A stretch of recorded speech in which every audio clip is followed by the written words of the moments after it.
L'occasion de parler ce matin de ce sondage exclusif pour Europe 1 CNews et le journal du dimanche dans lequel 78% des Français se disent favorables à l'emprisonnement systématique et sans limite de temps des étrangers visés par des obligations de quitter le territoire français. Les Français attendent donc un durcissement de la loi. Maï-Hélène Trémollet. Concrètement, aujourd'hui, aucun étranger sous OQTF ne passe par la case prison s'il n'a pas commis de délit.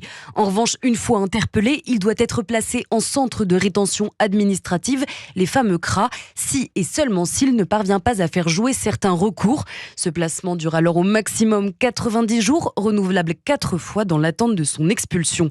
Dans les pays voisins, la durée de rétention est beaucoup plus contraignante puisqu'elle est autorisée jusqu'à 18 mois par la Commission européenne. C'est la règle appliquée par exemple par l'Italie ou la Belgique. Quand d'autres pays vont plus loin, au Danemark ou en Suède par exemple, il n'y a pas de limite de temps. Alors pourquoi est-ce qu'on applique des délais aussi courts en France ? Eh bien c'est tout simplement faute de place en CRA, ce qui explique qu'une grande partie des individus visés par une OQTF sont aujourd'hui en totale liberté, alors que le nouveau ministre de l'Intérieur Bruno Retailleau appelle à faire évoluer notre arsenal juridique. Aujourd'hui, à peine une OQTF sur 10 est exécutée sur le territoire français. Maï-Hélène Trémollet.